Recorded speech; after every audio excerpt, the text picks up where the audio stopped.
We begin. Hearty welcome to a webinar on social ramifications of online financial frauds.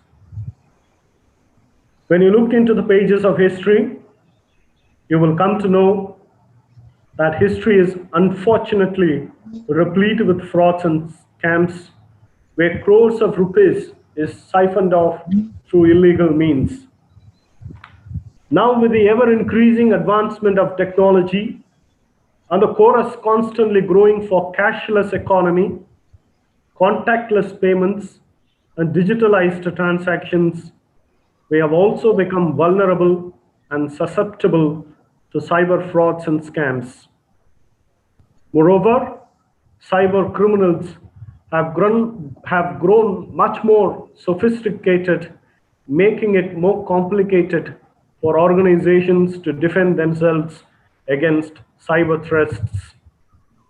Now, with the pandemic having pushed people to lean further towards online mode, attempts and incidents of digital fraud have been increasing since the beginning of the COVID-19 outbreak.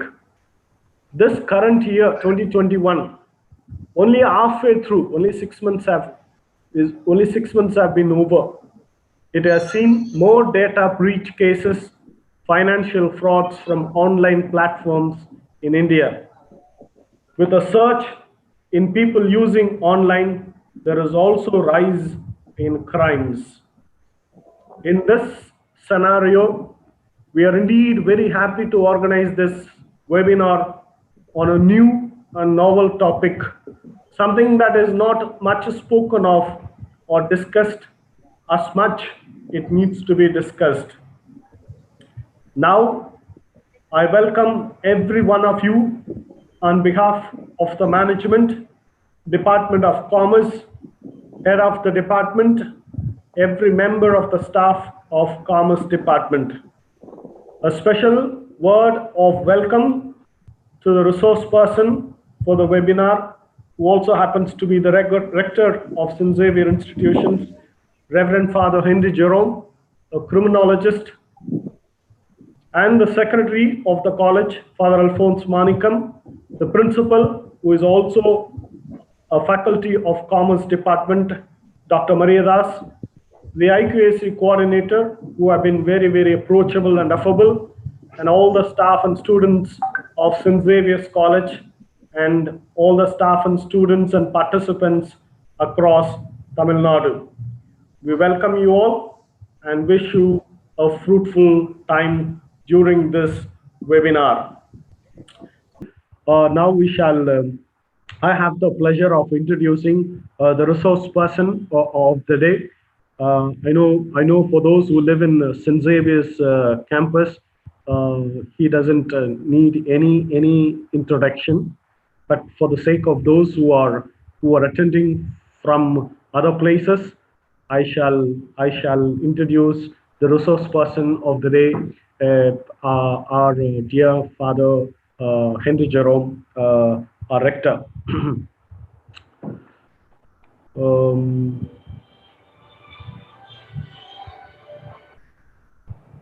No.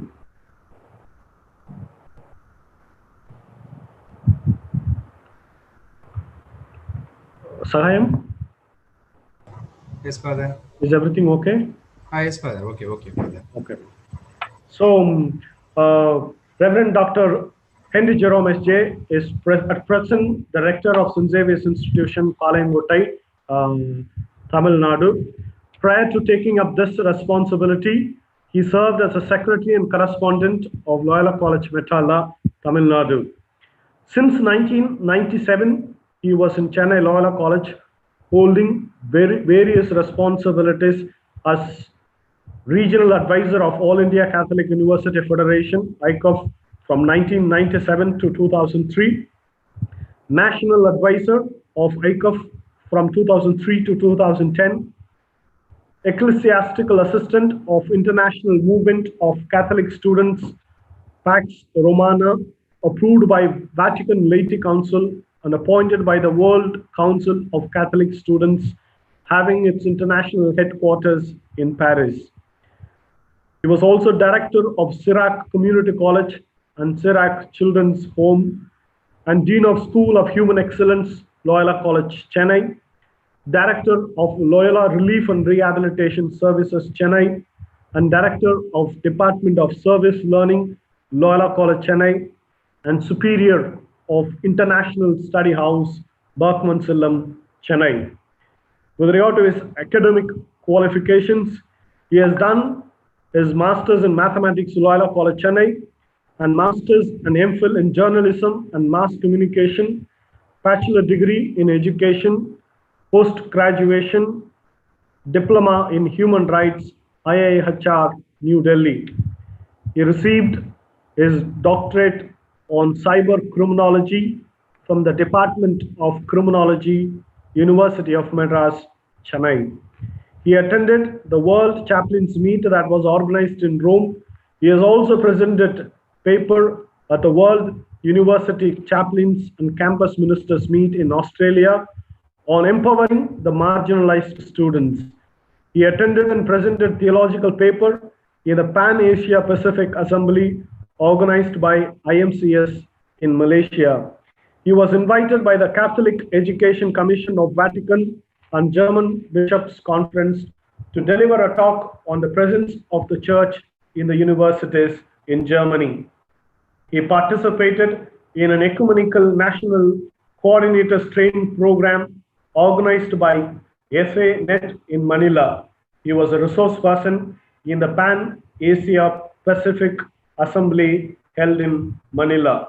On invitation, his academic travelogue includes Myanmar, Singapore, Philippines, Malaysia, Belgium, Netherlands, Switzerland, France, Spain, Rome, Germany, and the United States to various youth and Catholic organizations. He has also authored to his credit Cybercrime Victimization, Pen, Print, and Politics, and co-authored Paradigm Growth. He has also written many articles in the New Leader, a leading national level English magazine, Chennai, most of which are related to futurology and cyber wisdom. Over and above all these things, he is also an excellent human being, a very affable and approachable person, someone who is very young at heart. Dear Father Henry Jerome, we are privileged to have you as a resource person, an eminent person who has done an extensive research in cyber crime. Therefore, we are happily invite you and request you to present your input on the topic, social ramifications of online financial frauds. Over to you, dear Father Henry Jerome.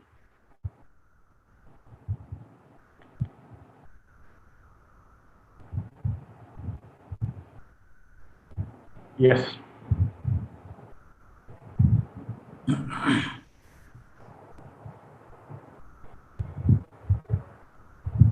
Yes, Father. Okay. Yes. Thank you. Good morning to all of you.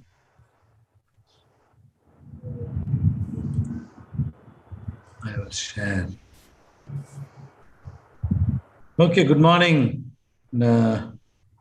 Principal, HOD,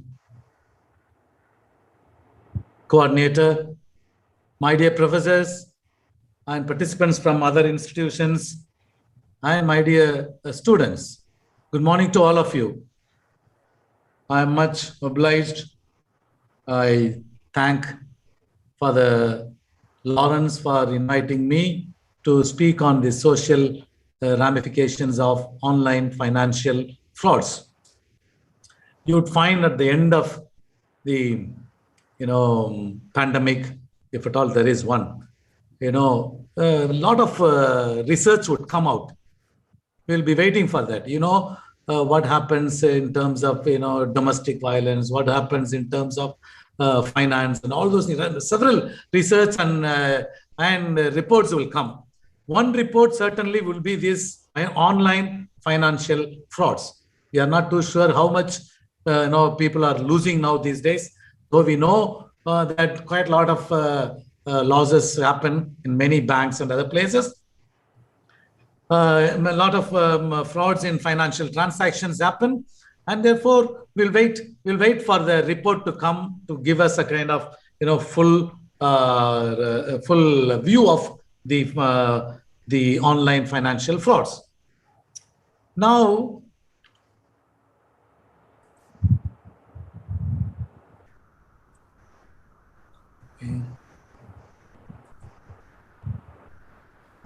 just to give a kind of explanation of this social ramifications of online financial frauds. It is social. Why do we say social? After all, it is individuals. There is no society without individuals. There is no individual without society. An individual is an individual only in a society. A society is a society because there are many individuals, and therefore, if it happens to some individuals and put together, they form a society. So it might be for us, for example, in some of the crimes we'll be talking here, maybe very, very uncommon, and only very few people, but still there will be social in it. There is something that we learn, about the whole society from that fraud. And therefore, I thought social would be a right term to be used. And ramifications, we didn't simply put impact. We could have easily said social impact of online financial frauds. Ramifications is more than impact. That is complications involved. There are a lot of complications. Some idiyappam chicken noodles, you find that how the noodles are made now. Idiyappam chicken. So it is ramifications is more than social impact. And therefore we are talking about social ramification because online financial fraud because you are not seeing the fraudster, you are not seeing the one who perpetrates the crime, and therefore lot of complications are involved. And therefore we thought instead of impact we should use ramifications. So social ramification. Online is, we are not talking of offline crimes. In fact, we will be talking more of that which is connected to internet. Online crime we call, cyber crime we call. What is cyber crime? Any crime that is connected, any crime that is conducted in and through the internet. Simply you understand like that. In and through the internet. There should be connection. Or in and through the devices that are connected to the internet. So online means in and through the anything that happens in and through the devices that are connected to the internet. And fraud. Fraud is almost like a crime, deliberate, RBI defines like, a deliberate act of omission or commission by any person carried out in the course of a banking transaction or in the books of accounts maintained manually or under computer systems in banks, resulting in the wrongful gain to any person for a temporary period or otherwise, with or without any monetary loss to the bank.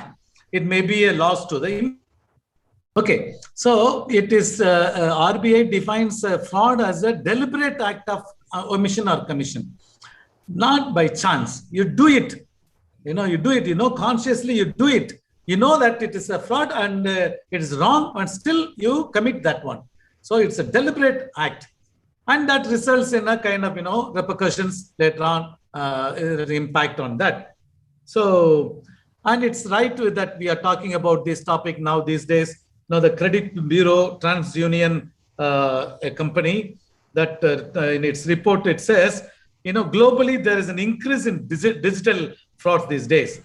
It found that the percent of fraudulent digital transaction attempts against business originating from India increased 28.3% from March 20 to March 21. Very relevant now, because we need that to speak about all these things and to understand what really happens in this area. We start with a kind of background to the technology that we have. Melvin Kranberg is a professor of history of technology. He's actually studied economics and history, But then, he started talking about the history of technology. He was working in the Georgia Institute of Technology in the US, and he is the one who brought out 6 laws of technology. All he wanted to say, the main point that he had was to say to all of us was, the frequent impact of technology is far beyond its original intended use. We all thought, like, telephone, for example, will be used only for communication. But we know now it is more than communication. We know that mobile we have at hand. நம்ம நிறைய பேர் நம்ம ஹாஸ்டல்ல எல்லாம் கேட்டோன்னே 2 மணி நேரம் பேசிக்கிட்டு இருப்பான். யார்கிட்டடா பேசினேன் அப்படின்னா எங்க அப்பாட்ட பேசிக்கிட்டு இருக்கேன்மா. அது பொய்ன்னு நமக்கு தெரியும். They would say, why do you want to use mobile here in the hostel when we wanted to have a discussion? They say, why do you want to have the mobile? No, வீட்ல எல்லாம் தேடுவாங்கன்னு. Then I asked a question, do you talk often to your members there at home? இல்ல எப்பயாவதுனா ஒரு நிமிஷம் எப்படிப்பா இருக்க, நல்லா இருக்கேம்மா, அவ்வளவுதான், that's all over. But it is more than that. So it is actually it is intended to have communication, but you will be using it for more than the mere communicating with people. That's what Klynveld says in all these 6 laws of technology. First one is, technology is neither positive nor negative, nor it is neutral. Which means, for example, what do you say? There is a facial recognition. Now you are seeing me, and the camera picks up my face, and it shows to you. Tell me whether it is positive or negative or neutral. It's growing. Technology is growing. It depends on people who use the technology. And second one, he says, invention is the mother of necessity. They also say invention requires another invention. Now, for example, social network. Right now we have this. So for example, Clubhouse, or we have Instagram, Facebook, and before that Orkut. When Orkut was there, I don't know how many of you were members of Orkut. Maybe that is our time. Your time is Facebook and Instagram and Clubhouse now. When Orkut could not contain many people, and therefore it becomes necessity for the people to find something else. So Facebook came, and later on, other social networks. So any invention is a mother of necessity. Technology will come in packages, all interconnected. It may be small one, bigger one, packages. It comes so that everything is interconnected. You would find that many of the decisions are taken not by technological persons, but by non-technological persons. For example, what happened, mostly, why should you use, say, for example, you use Facebook, Instagram, and the government will say you should not use. Non-technological persons will give the decisions. History is relevant. History is relevant, but the history of technology is most relevant to understand that this changes the fiber of the society. For example, any invention that comes in the society that changes everything completely, it will change. For example, in 1580s, when the Gutenberg, what we call the Gutenberg Revolution, means what, the movable type of print, when it came, it changed completely the whole system. Earlier, they had, if at all they want to have one book, they will take months to print and give. Now, the movable type in bulk, they were able to print. And, the whole thing changes. So the history of technology is very important for all of us to learn. Technology is a very human activity, and so is the history of technology. So, as a person of history of technology, he says, now we will be always growing with technology. The whole world will be growing with technology. The technology itself will be neither positive nor negative, nor it is neutral, but the whole history of the humanity will be traveling along with technology. So now I thought, before entering into our real talk on the financial frauds, some initial remarks. Some initial remarks we'll see. There are frauds everywhere, from local to global. A few days ago, one of my friends called, Father, there is a advertisement. I actually had that advertisement. There's an advertisement, it came in the WhatsApp that in Kendra Vidyalaya, they choose, they advertised for a librarian, and the number is all given. And many people say, you apply, now you will get. And then they tried calling that number. And the number, the one fellow who spoke talks about, amount that is to be forwarded. நீங்க ஒரு 15 லட்சம் கட்டினீங்கன்னா நாங்க வந்து இந்த வேலையை உங்களுக்கு வாங்கி கொடுக்குறோம் அப்படின்னு. There are frauds everywhere. You find now, there are new hubs we call here in India. Very recently it came in the papers. Now they are now it's the true information that we have in Jharkhand, Rajasthan, Haryana, in places, a small place like Jamtara and Bharatpur and Mewat. All these places you find that, there are hubs where they start with the COVID-19 testing scam. This is a very new scam, new fraud. They say, they advertise that they will test and these people will register. And it seems some of the scammers would even visit the home and say, yes, tomorrow you'll have to come and you pay, say, 1,000 rupees or 2,000 rupees. And they collect from so many people. And then this is a fake company. They close them, then they go, they run away. It's a COVID-19 testing scam. So you find that the whole society is traveling with the technological growth in terms of frauds and crime. So there are frauds everywhere. You would find that in every institution, in every financial institution, educational institutions, everywhere you find that there are frauds. And you would find that second remark is frauds impact the finance and the person. If something is, if I'm affected, say for example, I lose, say for example, the other day, when I was doing my doctoral thesis on cybercrime victimization, one of my friends called, Henry, come, I would like you to accompany me to the cybercrime police office. I said, okay, we'll go. Then both of us went. I was asking what happened. And he was talking about, I'll be talking a little later on that in detail about that crime, that specific crime. He says that I got a call from a bank, and then they said, we need to give you some 5 lakhs. The bank is ready to give you 5 lakhs free of interest. And therefore, they said, now in 10 minutes time, you will get the OTP, one-time password, then you can go ahead. So while he was having lunch, that phone call came. So without realizing, he started giving the number, OTP number. And one after another, he was giving, every 10 minutes he was giving, for 30 minutes this is going on.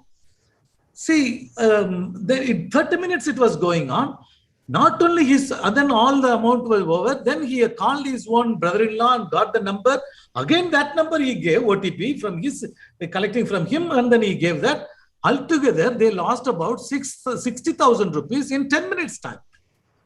Very strange, no? So we thought it is an attack on the finance of the person. But the way that person, my friend, underwent this pain, because he thought he would never be cheated. He would never be, fraudulent like that. Nobody can touch. And almost a kind of, retortion. He went into that kind of, retarded position. It affects the person. It's not merely finance. Any fraud for that matter, it will impact not only the finance, but the person, the persons, the family, and every circle around him. Where there is money, there is a fraud. I need not have to explain this. If there is money, there is a fraud. If there is a money, whole person changes. For example, I travel from here to Chennai, with a bag, and the bag has nothing, not even a pie, and therefore I will peacefully sleep. Suppose I carry 10 lakhs in that bag, and no, I don't carry, but suppose I carry, and then I go to Chennai. You think I will sleep at night? I will not sleep. So money will disturb us. Where there is money, there will be fraud. And you would find why fraud happens. It's not for just for fun. It is for monetary. So this one help. And frauds create primary victims and have ripple effects, which means there will be one fellow who will be, as I was telling, the finance and the person, there will be primary victims and secondary victims. For example, that my friend was a primary victim, the whole family was the secondary victim, because they also underwent this pain. And all those people around him, the next circle, then the circle after that, the whole thing, it had a ripple effect. His company was affected. He could not work for another 10, 15 days. The way he underwent that pain, it has a ripple effect. So frauds are not an ordinary things that happen, but it makes the ripple effects in the persons. Frauds can attack both most powerful and the most vulnerable. We all, if at all there's a dream for many of us, there's a dream to go to the beautiful country, United States. The very powerful, the international police of the whole world. They are the policemen.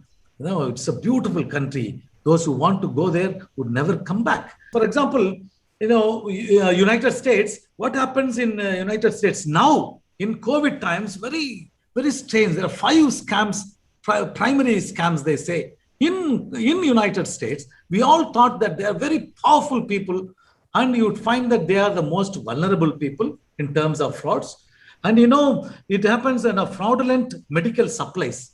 Now, in this COVID times, five major scams, they say. One is fraudulent medical supplies. They simply, a fake company is advertised, and then they sell all this sanitizer, all those things. Then they order, they give money, and then they lose. Miracle cure scams. Now that COVID is there, several doctors are there now, among us. Many people will give this and that. Like that, there's a scam, charity scam, and coronavirus stock scams, fake coronavirus websites.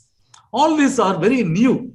It affects most powerful. You find that a company that can never be affected, you find that it is affected severely, most powerful and the most vulnerable. I was talking about my friend who was working in a company who lost 60,000. We went to the police, cybercrime police. We were there, we were standing there, and then we were writing our complaint that that fellow lost 60,000. And behind us, there was a very poor guy with lungi, lungi katti, in the khaki shirt potukaru. He is a driver, he is an auto driver, and he lost 90,000. An auto driver who kept, and he was crying all the time. We asked why, what happened? Because he was the auto driver lost about 90,000, which he kept for his sister's marriage. The most vulnerable. After all, he was collecting for so many months, and it affects him. Then the last stage was to give to a police there, up 3rd floor, and we were standing there, and the lady looked us and looked at the auto driver, and she said, "Sir, avaravathu padikadavaru. ஒரு 90,000 போயிடுச்சு அப்படின்னு எழுதி கொடுக்குற பாவமா இருக்கு அவரை பார்க்க. உங்களுக்கு என்ன சார் பேண்ட் செட் போட்டிருக்கீங்க, பார்த்தா படிச்சவங்க மாதிரியா இருக்கிறீங்க அப்படின்னு அவங்க சொன்னதா ரொம்ப பயங்கர interest. Insult was an insult. So most vulnerable people, most powerful people can be affected, attacked in any fraud. Frauds and crimes grow with technology. This is a very interesting one. Now they call that vaccine lottery. Now, there is a message sent. I don't know whether you got, many people would have got. In US, United States, it's a very common one. There is a message sent to people who have been jabbed, the first vaccine, avungalukku or message varum. Enna message varumna, now that you have taken your jab, now you are capable, you are eligible to get a reward, then you will start getting in. That's a vaccine lottery scam now that is going on. The frauds and crimes grow with technology. When I was in Loyola, one afternoon, around when we started the shift 2, just before the class started, 2 people were fighting severely there in a classroom. And all of us ran, and then we asked, hey guys, why do you manhandling each other? Then we said, why are you fighting, man? And then say, which we never heard. It seems one fellow at that day he came in pink pants. So like for Lawrence now, pink shirt. Somebody said pinky ponky is there, and then you type that and then took that photograph and put it in Facebook. This is a very insulting remark. It means pink is feminine color, and this fellow comes in feminine color, and so you put some remarks, very nasty remark on that guy, and they were very good friends. And somebody called, and this fellow said, then he started fighting. Why do you spoil my name? So crime, we never heard of these crimes. Just because this Facebook has come now, so many crimes have come, joined that one. So the whole society, frauds, crimes, and the society will grow with technology. Finance also will grow with technology. In that background, we understand that cybercrime, we understand that in that background, cybercrime is a crime that is committed using a computer as a tool or target. This is where we will understand how financial transactions, financial crimes would happen, or financial frauds will happen. As a tool, how would you understand this one? A crime, what do you call that, a cybercrime? A cybercrime is a crime that is committed using a computer or any device, not only computer, like that. Likewise, no? You have, for example, your mobile cybercrime, mobile or any device that is connected to the internet as a tool. As a tool, how will you use? As a tool, you use it as an instrument. For example, I use it now. I use my computer from here to hack another one's, my friend's computer. Then it becomes a tool. My computer becomes a tool, which is a cybercrime. So there is no one crime when we speak about cybercrime. It's a set of crimes is cybercrime. So when I use it as a tool, say suppose I use, for example, now they say in this COVID times, the people who watch pornography, is innumerable. So many people are getting indulged into that one. And the pornography is to use a computer or a device as a tool. Or gambling, you use gambling. You play PUBG, now famous PUBG Madan. All of you know about PUBG Madan. So you use it as a tool. How do you use it as a target? As a target, I can now come direct physically come and break your computer. That I'm using it as a target. Or I can use a software and then apply it, plant it in your computer and then damage your computer, like malware. We'd call using zombie computer, using that, and then you damage the other computer, which means your computer becomes a target. So there are some crimes like hacking, for example, or email bombing, data diddling. All these crimes we call is all using your computer as a target. So cybercrime, when we speak about cybercrime is not somewhere, cybercrime is to use a computer or any device that is connected to the internet as a tool or as a target, or in some crime, of course, both. I will use my computer as a tool and my computer as a target.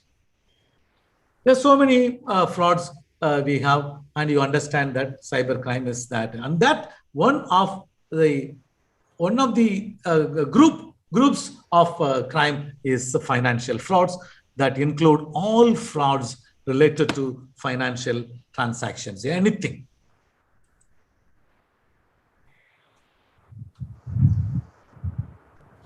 Now,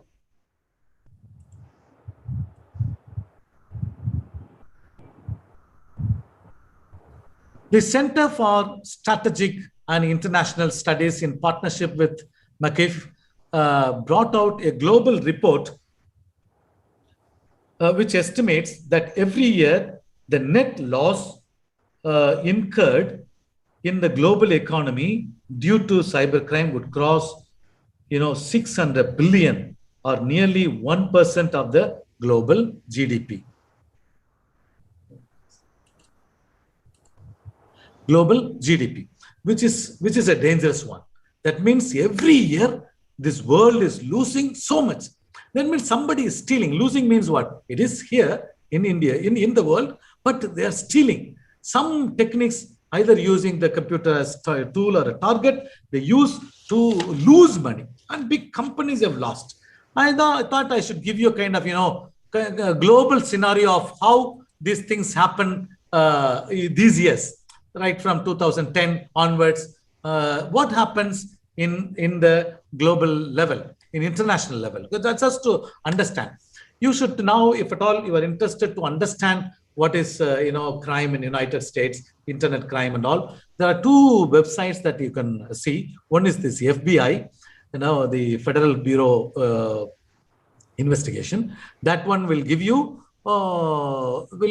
kind of all kinds of crimes in the United States. Will give you a lot of understanding of the crimes in the United States. And Internet Crime Complaint Center, particularly all the complaints that are registered there. So there are two, they call that IC3, Internet Crime Complaint Center in the United States. What happens in the United States? Globally, some of the countries will see. What happens in the United States in these years? In 2014, it received 2,69,422 complaints. I mean, cybercrime complaints. That, an adjusted US dollar of 8 crore, 4,92,000. On an average, it's approximately 22,000 complaints were received each month. That's a bit too much. You find in 2017, it still increased to 14, from 2013 to 17, about 4 years, they had 14 lakhs complaints, and they have lost, 5.5 billion, amount. What happens in Japan? We all thought, Japan is a very growing, technologically growing one. You find that according to the data in 2015, Japan's National Police Agency, it says that possible online crimes has increased to over 40% compared to the previous year. In 2014 alone, they lost $24 million. I know you find that the cost of online fraud cases in Japanese banks was $13 million in the first half of that year. 2017, it jumped over to $5,42,000. You find, so much has been happening all these years. In UK, what happens in UK? The Office of the National Statistics, UK, reported that the crime rate for England and Wales has doubled to more than 11.6 million offenses in 2015. Of course, it has gone up to 20.5 million as on October 2017. And China, very interesting. China, great firewall, they call that. There is a big firewall for them, online censorship mechanism, and launching of 6-month program called Cleaning the Lent. And still you find 20,000 Chinese-based websites were hacked. In 2016, the total loss was about 28.4 million. What happened in India? In India, it's not, also not very like beautiful, happy news. Really, we will be shocked to listen to these things. According to the Cybercrime Survey Report 2014 of KPMG India, 2014, it says the financial sector was the highly prone sector to cyber attacks. In 2013, they said we lost 24,630 crores due to cyber crime. In 2019, you find that the report says about NortonLifeLock Cyber Safety Insights. It gives the amount they stole about 1.2 trillion from Indians in 2019. Maybe my friends 60,000 also is there in that. 1.2 trillion. Trillion, what's a trillion? It's 1,000 billion. It is 1 lakh crore. It is 10 power 12, amount. So the 10 power 12th one, you would find 1.2 trillion means, how much India is losing. The number of cases registered under sections of, you see, now when we speak about financial crimes, financial frauds, they will either get into what is the IT Act 2000 and amended in 2008. That is, IT Act means Information Technology Act 2008, amended in 2008. Either in those sections or in the sections of IPC 1860 or special local laws. So this is how cyber crimes are, cyber crimes will be registered either in IT Act, some of the sections, and IPC, some of the sections. We'll see some sections later on in 2019. Clearly, they brought out, and special local laws like RBI Act and other things. Now, 2005, you find 19,423. In 2018, it went up to 27,248. That is mind-boggling. You find that, we are now going ahead and ahead in terms of cyber crime. In 2019, this all is taken, all these reports are taken from NCRB, National Crime Report Bureau. Normally, if you want to refer, you can go through that and then take that. NCRB will give you a clear understanding of that. See, IPC, I said IPC 1860, there are under four sections they charge, and 420 is cheating and dishonestly inducing delivery of property. That is cheating case. 420 and 465, IPC 465 is punishment for forgery, and 468 is forgery for the purpose of cheating, fake degree certificate and other things. And 471 speaks about using a forged document. So 2019, the NCRB did not give us, it was in 2018 and 17, gave state-wise to understand how the states perform this cyber crime, financial crimes and all those things. Total crime 6,600. That includes credit card fraud. Maharashtra topped the list, 1,600s, and then 159 credit card frauds. And Bihar 1,008. Bihar ரொம்ப பின்னாடி இருக்கு நம்ம நினைச்சிட்டு இருந்தோம். ஆனா கிரைம்ல நல்லா ஃபாஸ்டா இருக்காங்க. Financial crime ல. And Odisha 956. And in ATM frauds, Bihar 792. Maharashtra 454. Andhra 356. Online banking fraud, Maharashtra 552. Odisha 545 in 2019, all these things. In Andhra 356 and UP 306. This one-time password, OTP fraud, like my friend. Telangana 134, Maharashtra 131, Andhra 118, UP 75. Under 420 IPC, Maharashtra 1,698, UP 382, Telangana 349. This is something that,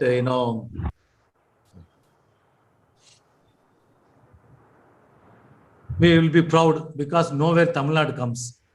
But, but Tamil Nadu also a few, 200, 300, 200, up to 200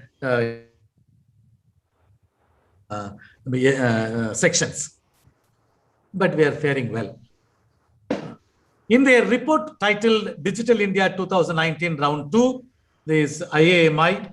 IAMI is the Internet and Mobile Association of India, and Nielsen in 2019 have shown that about 504 million monthly active internet users are in India. Why I'm saying this? See, now the number of users of internet, now it is increasing.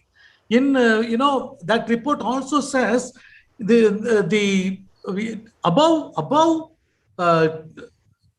approximately 227 million are in rural areas. Now many of us are using internet, in India, but still I'm saying many of us, but still I'm saying the report also says the penetration percentage of population is only 28.3.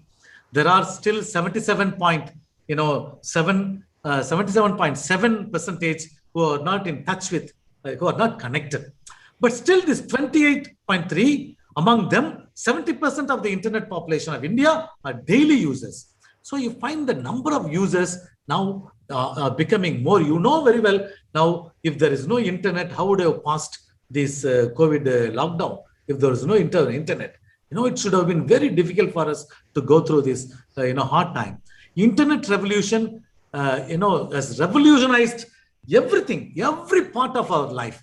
Whatever way we are living, it has touched all factors of our life. It has become also the bedrock for the business revolution. That because all web-based transactions create new avenues in commerce, which we never thought before 1990, e-commerce. Now this e-commerce has come in, and then, our commerce has now taken another route now. There's a few new avenue that has been created due to internet. And possibly after that, after internet is Internet of Things, they call IoT. It is going to be tremendous, and I don't know how you people teaching commerce would take that IoT, Internet of Things, into e-commerce. That is going to be 100% the internet experience. At least now we speak about blended learning. So 60% of offline, 40% of online, and all. We are talking about blended learning. But in Internet of Things, it's going to be 100% online. So how are we going to experience that one? And so more possibilities, you find that there are more problems in our commerce. And in 1990 to 1999, these were some of the trends that were happening. One is how I am not going to explain all those things. You would have studied in your classes. Hawala transaction, which means money transfer without money movement. That's a policy behind that. Hawala. Ponzi crimes, that. Very recently, just 1 month ago, the king of Ponzi scheme died. His name is Bernie Madoff in the United States. He lived long, but he got 150 years of punishment. Can you imagine? Before he died, 150 years of imprisonment sentence he got. He defrauded 37,000 people in 136 countries in terms of Ponzi schemes. And of course, fake currency, and check forgery, advancing loans without adequate due diligence, siphoning of investors' money through fictitious companies, use of fictitious government securities were the trends in commerce. In 2000 to 2015, it moved on to tax evasion and money laundering, black money stashed abroad, cybercrime, just got in, debit and credit card fraud, identity theft. I'll be talking about that. Fake dematerialized accounts, how they used, everyone. Very recently, the 3 young men were arrested in Indore for using these dematerialized accounts very recently. And collusive frauds, all those things. Use of forged instruments as a stamp paper and shares. Okay, we will go to the online fraud. Some of the online frauds that we would like to know now here. The major one is identity theft and identity fraud. They are used, as the same understanding, as same one, but you find that, both are different. Identity theft is stealing. Identity fraud is using the stolen one. That's a difference you will use. Someone impersonates you. Impersonating means what? Non-illai avan. The non-illai. Using somebody else accounts, somebody else face, card, anything, or stealing your financial information and uses your personal information to steal money. Identity fraud is common on the internet. Many, you would find that, start reading in the internet, there's several crimes due to this identity fraud. There are several categories in that. Credit card fraud, and employment tax related fraud, phone and utilities fraud, bank fraud, loan and lease fraud, government documents and benefits fraud. We will go one by one. Credit card fraud. The card fraud is now, you find that it's a very interesting one. I was telling that we are growing with technology. You would find that the skimming technology that is using to steal your, suppose you have a bank card, you have a debit card or credit card, anything. The way the thieves could, skim and steal the material information from your card, it's very, very mind-boggling. It's really, it's how they can do the technologically highly rendered people. Skimming. Skimming is the way they use. Skimming is, skimming is nothing but information. Skimming is nothing but, just a kind of, suppose you give one page article, you just glance through what the author wants to say, just a glance. It's a skimming, just browse through, just going through, it's a scanning and all. So that's the technique they use, skimming device. They have got the skimming device now, which records all information contained on the magnetic strip. Fraudster used the stolen information for online purchase to reproduce the card.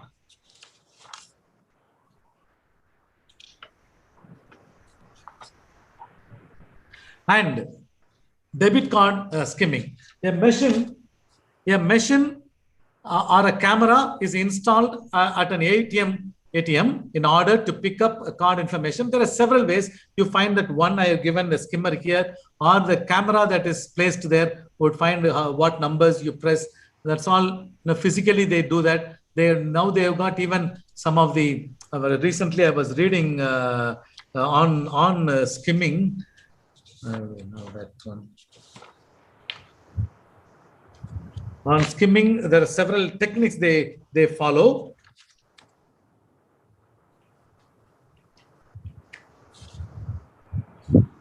Okay.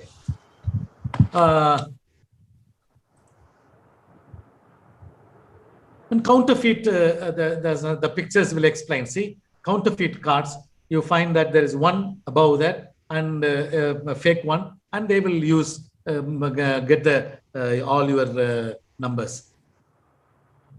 Then the triangulation method. Triangulation is an interesting crime that's now growing. I'm sure that many of us would have gone through that experience, or some you would have heard some people talking to you about those things. I'll go to this one first again.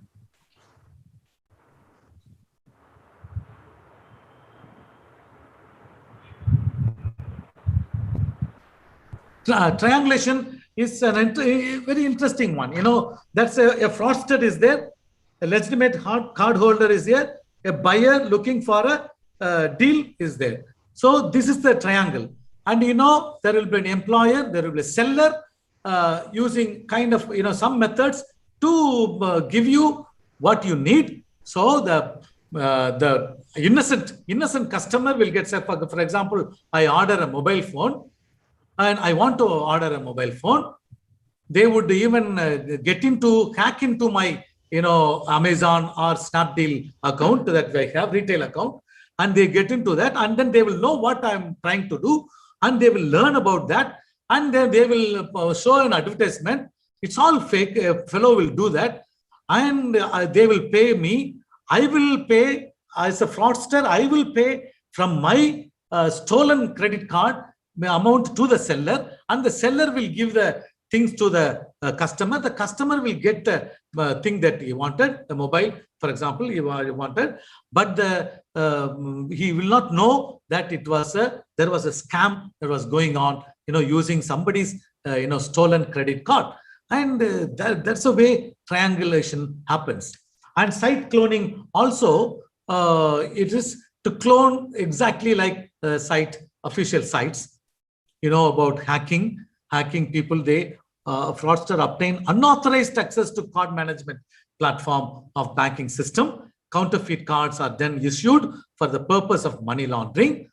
And online fraud, you find that card information is stolen. Many people would say to tell us, this is where we would not understand what is privacy in all these things. You would ask at the end of it, is there any privacy at all for us? Are we safe in this one? Are we safe in this virtual world? A card, I have so much amount, I have all this in credit card, so many credit cards, and then so many debit cards, and am I safe in that? From the criminological point of view, I asked for Lawrence to put criminologist because I'm not a technologist. I wanted to tell you that in criminology, in terms of virtual world, in cybercrime, when we speak about privacy, there is no privacy at all.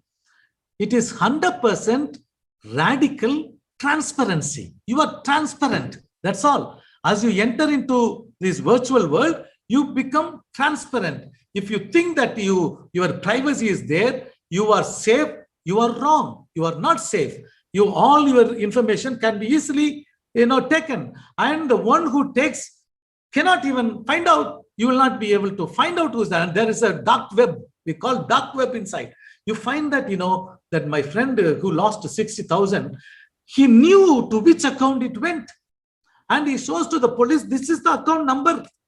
And he says, no, we cannot catch that fellow because it's a gangsters involved. And you find that, privacy is 100% radical transparency. So this card information is stolen at any time of an online transaction. Lost and stolen card that, physically many people would have lost like that. ATM fraud, of course, I spoke about that. What is identity theft?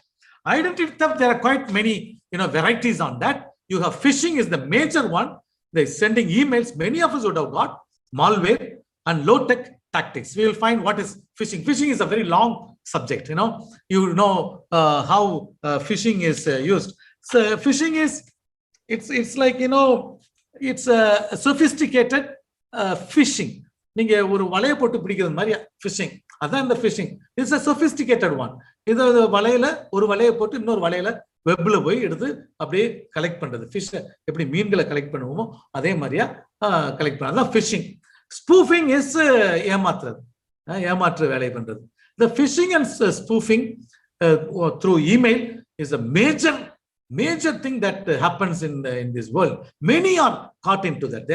There are schemes aimed at tricking you into providing sensitive information like your password and PIN to scammers.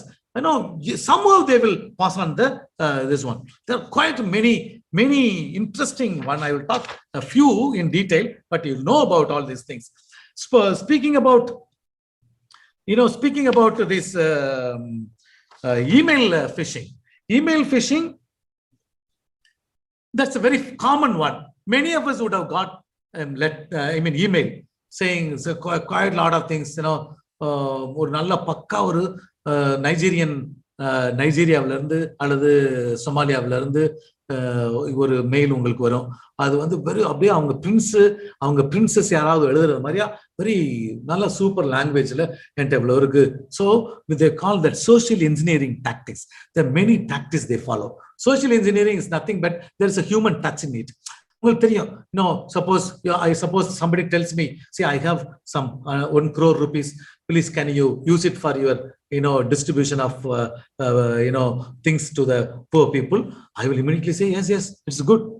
It's social engineering. They know that your heart melts for all these things, and therefore easy to cheat. And therefore the next step will be, they will say, okay, now you want this money, no, 100 crore, just to spend only 1 crore, because you are getting 100 crore, just to spend 1 crore, we will tackle that one. And that is how, it goes, and it's a spiral of attacks. You will find that attack after attack that happens. So any mail உங்களுக்கு வந்துருச்சுனா முதல்ல நீங்க வந்து தூக்கி எறிவது நல்லது. That email phishing la adala. The social engineering technique itself, there are many people, they are using that. There are baiting, there are pretexting, there are quid pro quo, and the tailgating, watering hole. There are several tactics they follow it's all to deceive people. And HTTPS, this hypertext transfer protocol secure, is often considered a safe link. Of course, that HTTPS, anything they say, if that is yes, you find that it is a safe one. But even that is, some people can hack that one.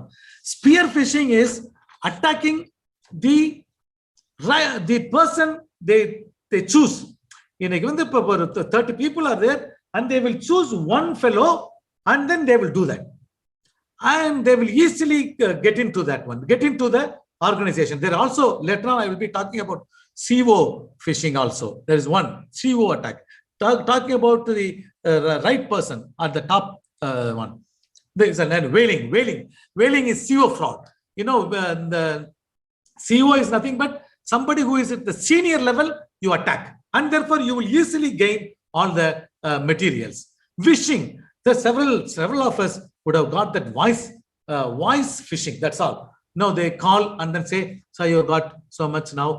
Can you come and collect your money? Can you come and collect your reward? Can you come and collect these things, the gift that we have got? All those things, fake phone calls from people purporting to be Internal Revenue Service during tax season, indicating that they want to do an audit. So it's a wishing type. SMS, using SMSing. That is a sending text that requests a person take an action. Then you'd say many people. For example, one of my students once, came and said, "Father, I want to go to airport." I said, "Why do you want to go to airport?" He told me that somebody has given me a message and he has got a gift for me.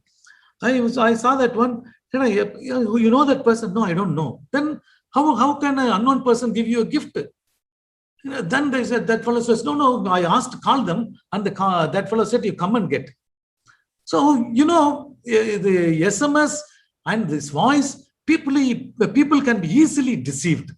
Then the angular phishing, that malicious actors move between attack vectors. Social media has become another popular location for phishing attacks. Using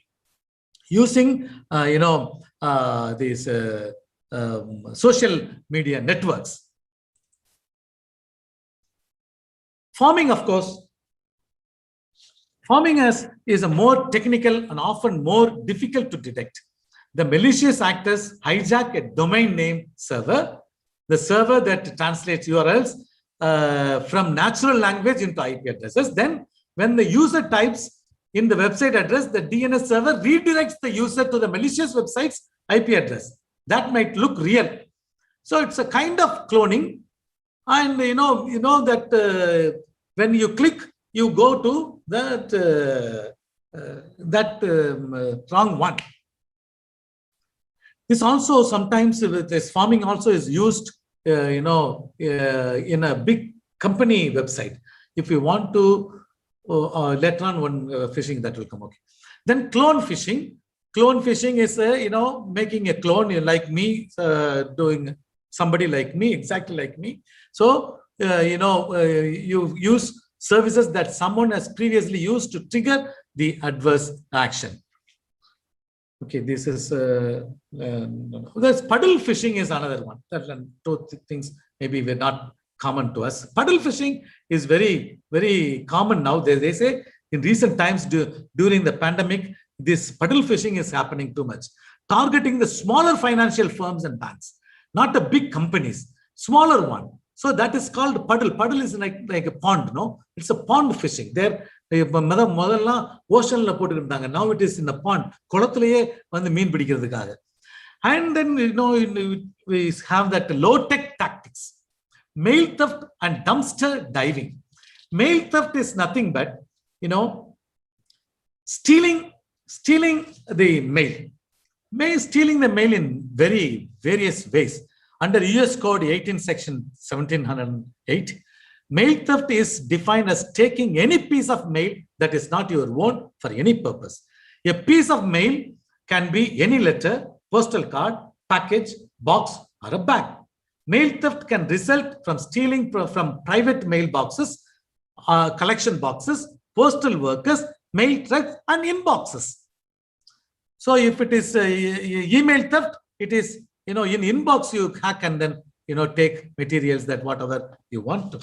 And also planting, for example, now in Father Stan's case, you have this famous planting the emails in their, all 16 people who are arrested.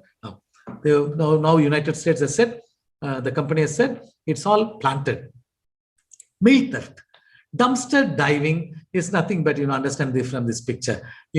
Suppose it happens several times. I write about any password and I dump it on the dustbin. Dump it on the dustbin. And there is a group, you don't know, there is a group that will collect only these materials from the dustbin, and then they will go through that. If there is anything, any number, anything, any code, anything they will find and try. They will credit card receipts, network application diagrams, or calendar, organizational chart, everything they will get. Somehow they will, get into this dumpster diving.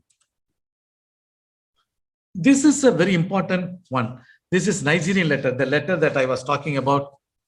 Many of us would have got somewhere in our life, once at least in our life, you will get this mail, throw that mail away, because that Nigerian letter is 419 scam. 419 is nothing but not IPC, it is Nigerian Penal Code 419. That is the number 420, 419, cheating, fraud, and other things and all. So this, so they call that as 419 scam. What one scam will be advance fee scheme. Then you find they'll start with the social engineering tactics I was telling, using your emotions, using yourself, they will give, and sometimes you will be even invited to Nigeria. There are many people who have gone to Nigeria. They will bribe the Nigerian customs office. People will get in without a visa, and then you will be taken everywhere, meet some government officials. A lot of things really happen, very seriously in terms of this Nigerian letter. The letter in the United States and all over the world, people have been cheated. United States, lakhs and lakhs of dollars that they have lost. Fund transfer scam, and all related to the Nigerian letter. You are asked through an advert, an email, to receive a payment into your bank account and to send it abroad in return for receiving a commission. 100 crores. Sometimes they will send, I have got some dollars, can you send it to you can get, if you send $100, you will get $30. So இந்த உங்களை ஏமாத்தணும்னா இந்த காமனா சொல்லுவாங்கல்ல, ஏமாத்தணும்னா உங்க ஆசையை தூண்டணும். இதுதான், where there is money, there is a fraud. And you find that, this is how they will, any fraudster would begin, like fake prices. I was talking about that one. Inheritance scam. In that letter, you would find that, one fellow, Makabama, like that, some names, African names will be there. They will say that, I have a lot of amount that I inherited from my husband who died in an accident. Now I have got 3 lakhs crore of dollars, all lakhs and crores only they will talk. And then now I would like to share it with you. International lottery fraud also. And wills and legacies. The letter or email is sent to you claiming that someone has died and has mentioned your name in his will. Mainly என்னன்னா அந்த ஃப்ராட்ல இருந்து தப்பிக்கிறதுக்கு ஒரே ஒரு வழி என்னன்னா, you should know nobody in this world is a fool to give you free money. That is how you can escape many of the crimes and frauds. Nobody. Once a fellow becomes a victim, what happens? That's a tremendous one. In my study that has come out very well, once you become a victim, tremendous things happen in your life. Individually, you go through, a panicked stage all the time, looking dazed. You find that you are angry within yourself. You are afraid. You are anxious. You are ashamed. You blame yourself. I will blame myself. Ayyo, tappu pante. Na appala seiya matane. Na kudukka matane. All these things would happen to a victim. Lowering of self-confidence. Ayyo, nana appadi senjen. Did I do that? Will I give my number, OTP? Avalo therinjave, na padichavai. How can I do that? It's a fear of secondary victimization. Ayyo, thirumma varuvangalo. Many people in my study I found, about 1,520 people I met, college students. And then about 900 students feel somehow they have been victimized in some hacking or stalking or any cyber crime. And then, only 1.6 people of the 900 and some odd people were reported to the police. Then the reason I'm asking, why didn't you report? Maybe fear or something. Major one came about 34, 40%. They said fear of secondary victimization. Secondary victimization is already I am a victim. You find several times, somebody beats others, and then the beaten up fellow, the FIR will be put on that fellow. It's a secondary victimization. And everybody will be blaming him. It's very well, people will speak about that in case of, women oppression and all. Secondary victimization, you are afraid that again you will be victimized. And you feel violated, depressed, suicidal. That is very important. Many feel suicidal. And why? Because it's an overall attack. What happened in case of that money laundering there in money laundering in case of, in Tirunelveli collector's office, you've been in front of collector office, the family feels shattered. You find that, 4 people ablaze themselves recently. Then if time permits, I will just go through little. You need not have to. Some other time we will take to understand how this reflection on the theories of criminology to fit into the causation of online financial fraud victimization. How you find? Now there are certain theories. We have, for example, we use self-control theory. We have social learning theory. We have, for example, routine activity theory in criminology. All these things, we are trying to use it in financial fraud and cybercrime. We're trying to use whether this somehow fits into that to understand the victims. We will not be able to understand the criminals. And then the victims, we are now more than criminologists, I think we should feel proud to call ourselves victimologists. The victims' point of view, what is happening to them, what is the background of that victim, what is the overall feeling of the victim, that is very much needed. So whether theories can be applied. So one theory, though not 100% that can be applied, is routine activities theory. I will say a few little something about routine activities theory. Of course, there is one more theory that is specific for cybercrime, is space transition theory. That is more on talking on the, how the criminal would feel. When I get in, for example, as a professor, for example, I sit here and I talk, but when I on the physical world, I behave like a professor, and I enter into this virtual world, I'm no more a professor. Because there I feel anonymous. I feel like anonymous. I can do anything I want. Therefore, there are many crimes happen in the virtual world because this transition from one space to another space, even the identity is transferred, is transited. Routine activity theory speaks about that is more on crime. They speak about motivated offender. When will a crime happen? That's what they say. When will a crime happen? It's like this. The 3 things should be there. A motivated offender should be there, a suitable target should be there, and an absence of capable guardian should be there. If these 3 things come together in a particular space and time, crime will happen. This is what is the routine activity theory. A motivated offender is the one who the fraudster we call, the one who commits these frauds for whatever reason, for whatever things he has got, either to defame you or to do anything is a motivated offender, and a suitable target. So I am a target, a company is a target, an organization is a target, an individual is a target. And in between these two, there is no capable guardian. Suppose somebody guards me, probably the crime would not happen. Which, apply it in the cybercrime realm of cybercrime, in financial crime. There is an offender, there is a perpetrator, there is a fraudster, and targeting a suitable target of an organization. What is the absence of capable guardian in terms of software or in terms of a person? In terms of software, you see, there are firewalls, quite a lot of things that you can have, then the crime might be reduced. If not, completely out, at least reduced. So this is how we try to understand from the criminological point of view. But what the routine activity theory would give, it is given rise to situational crime prevention.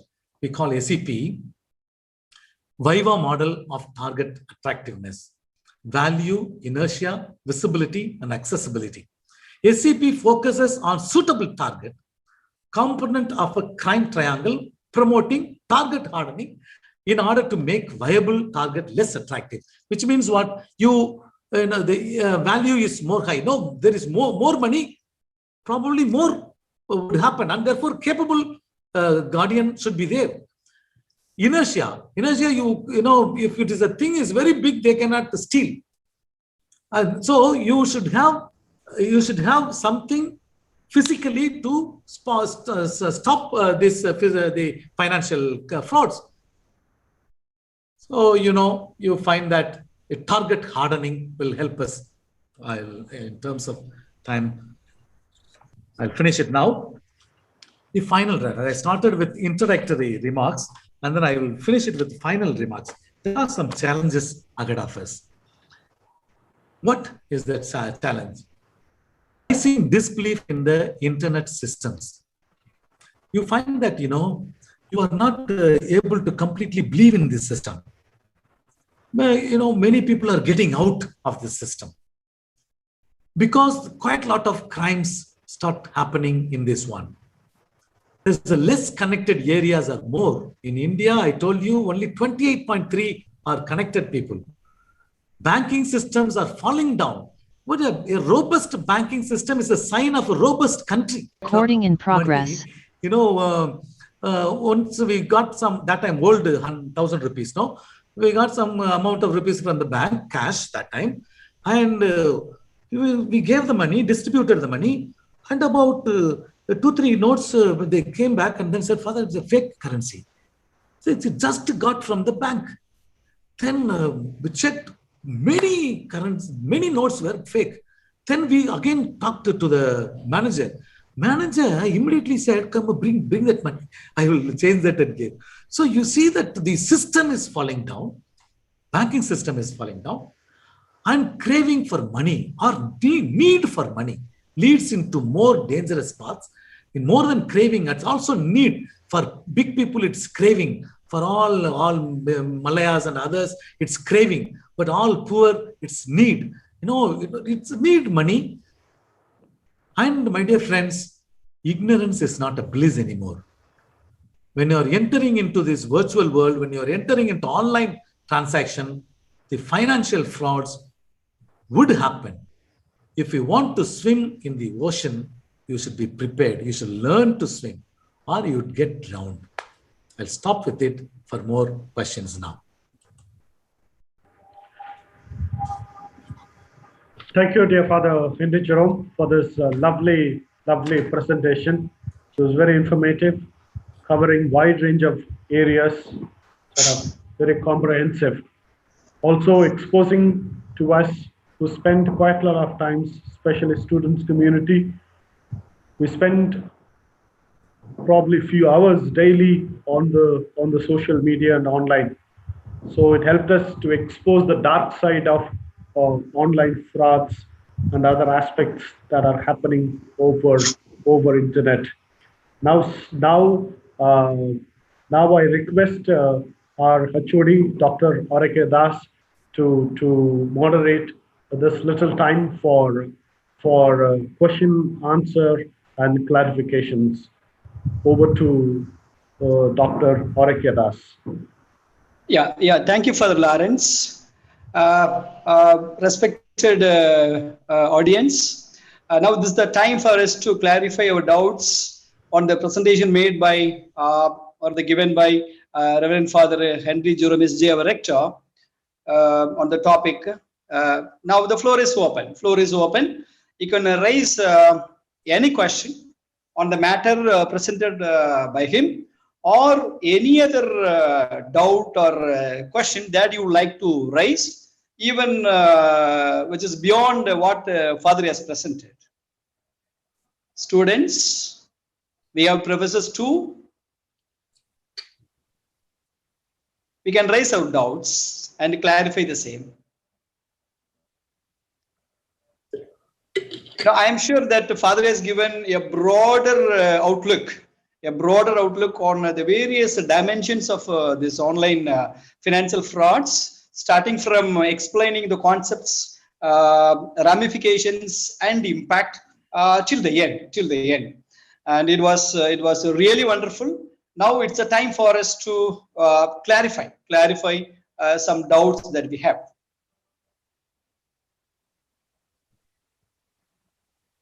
Now, to start with, Father. Yes, sir. Yeah, Father, I have one doubt, Father. Yes, sir. Now, as we all aware that this online financial frauds are increasing rapidly, and you've given the data as regards the loss that is being accounted in different countries and in different denominations. Yeah. Now, Father, my question is, now what are the recent tools available?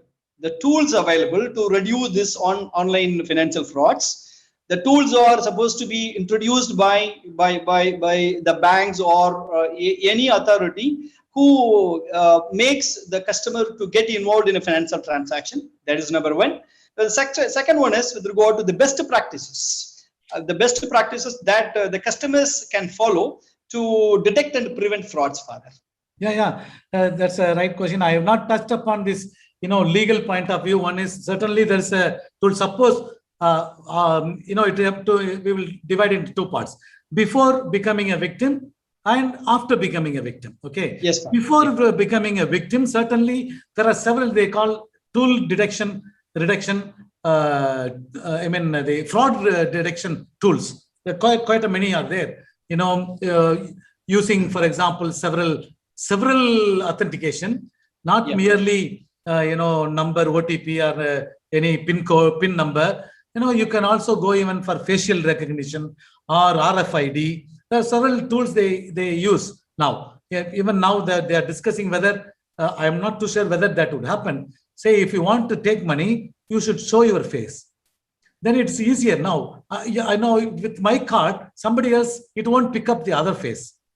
So then they will come out with some other frauds. But now, at least for the time being, that would have been better. It's not merely two-step authentication. It's still more 3 or 4-step authentication would be possible. Before that, before becoming a victim, be aware whether that even you are going into certain website, whether that the website is validated one, is the right one, true one. Then you can get into that. That's one way of becoming aware of the websites and then available tools. Many times you would find that it will be in very small letters. Then you have to go through that and understand what really is all about these financial transactions. That's before becoming a victim. Be aware, because you are a potential victim. Certainly you will be victimized. After becoming victims, now take recourse to the legal way. You have IT Act, you have IPC, you go to Cybercrime Cell. If time permits, I will show that Cybercrime website where you can submit, complain, and actions. At least some actions are taken. You find that cybercrime officials are somewhere active, and you find that's after becoming victim. So the best practices would be the authentication only. Authentication, many authentication, not two two-step authentication, going for 3 or whatever available authentication steps, be part of it if you want to use money. Yeah, thank you, Father. Thank you very much. Others can also clarify your doubts. If you want to say more than, reflect on that, you can also do that. Yeah, exactly, Father.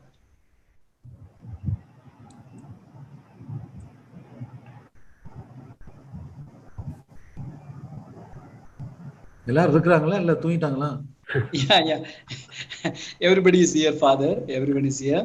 Only thing is, they have some hesitation to raise questions. Students, you can very well come forward. Yes. Come up, I say. Students. Hello, sir. Yeah. Shall I ask one? Yes. Yes, sure. Good afternoon, Father. First of all, thank you so much for your wonderful presentation. It was really useful for us. My question is, one side our government of India is encouraging us for making online payment, digital India like that, Father. Now we are using e-commerce and we are making payment through online only, Father. So, another side, the lot of financial frauds are happening, Father. Yeah. So how we can save from that issues, Father? Yeah. That's what I was telling. You are right. See, sometimes we used to feel, why the government is making so much noise about digital India when there is only, officially it says only 28% are connected, and so many. Now you find that at least 10 times it went off. We were reconnected. Our connections are really bad. We are not over-connected in any way. Like in any country, for example, United States, it is 24 hours connection. All the time you are connected. Then, easily, ways to take up this internet transactions. But it's not wrong to have online payments and online financial transactions, but be careful. That's the only thing we can say. There are scammers everywhere. There are frauds everywhere. They will bring out certainly some way they will find to get into your own. So be careful. Be aware that that your money is lost or you are losing your money. And it's very simple. I was telling my friend's case, OTP.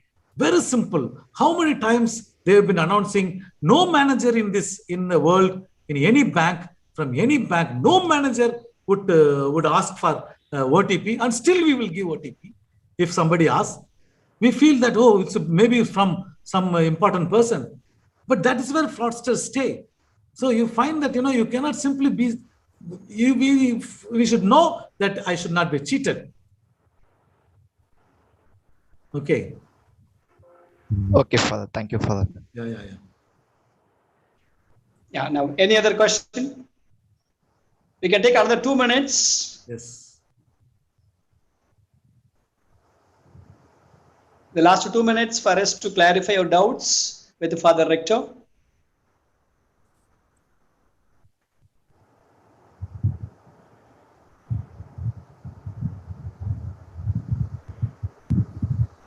I think they understood very well. Yeah, it's true, Father. It's true. I didn't explain certain points very well because of time. Maybe some other time to understand the criminology and commerce.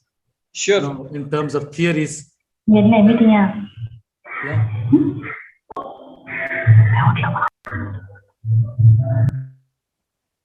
I think that's okay. Dr. Sasikumar is trying.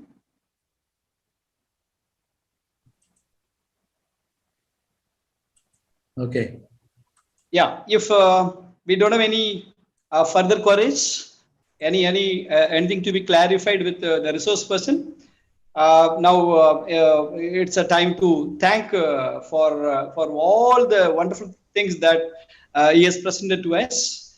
Now I personally thank Father Lawrence for having given me this opportunity to moderate this question answer session. Now over to Father Lawrence. Thank you. Thank you, sir. Thank you, Dr. Arakeda, sir, for moderating this question answer session. Now, I invite respected Dr. Arakesami, sir, to propose vote of thanks. Arakesami, sir. Okay, Father. Yes, sir.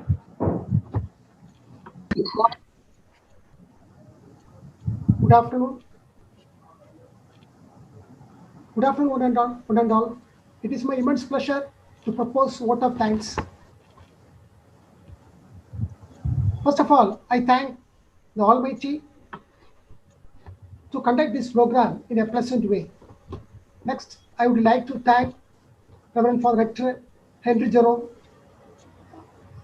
the head St. Xavier's institutions, and also today's resource person for his valuable information about online fraud. Thank you, Father.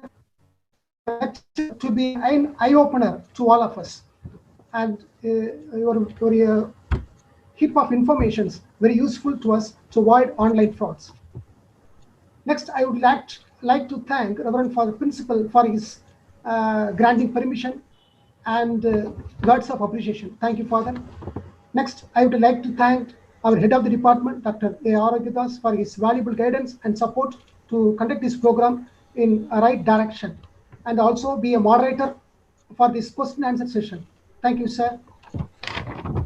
Next, I would like to thank the IQC coordinator, Dr. Rudusamy, sir, for providing conducive atmosphere to conduct this program in this Zoom portal.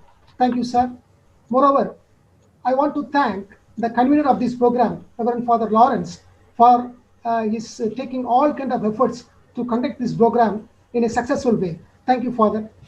In addition to that, I thank the faculty members and students of other colleges, and also I thank the faculty members of our own Commerce Department, both SIFT 1 and SIFT 2. And also, I thank the faculty members of other department of our college. Besides, I am also happy to thank the administrative staff members, Mr. Sahayam, Mr. Shankar, and Mr. Milton for make the task easy. And finally, I thank the participant students, research scholars of other colleges, and the students and the research scholars of our own department and the department of and other departments of our college. And I am also thankful for the viewers of the by the YouTube channel. Thank you, one and all. Thank you. Thank you, sir. Thank you, Arakesami, sir, for proposing vote of thanks. Little information: the feedback link is posted in the chat box. Kindly fill up the feedback form, and you will receive your certificates shortly. So thanks to every one of you for making this webinar a wonderful experience for gaining new knowledge and new information. And thanks to everyone for beautifully participating in it. Thank you. God bless you. Thank you, Father. Thank you, sir. Father Lawrence, thank you. Thank you. Congratulations. Congratulations. Thank you. Father, thank you for the rector. Thank you very much, Father. Thank you, sir. Thank you very much. Thank you. Nice opportunity. Thank you. Thank you, Father. Thank you. Thank you. Father Henry, thank you so much, Father. It was a lovely input. Thank so you. Very kind of you. Thanks for obliging. Thank you. Yes.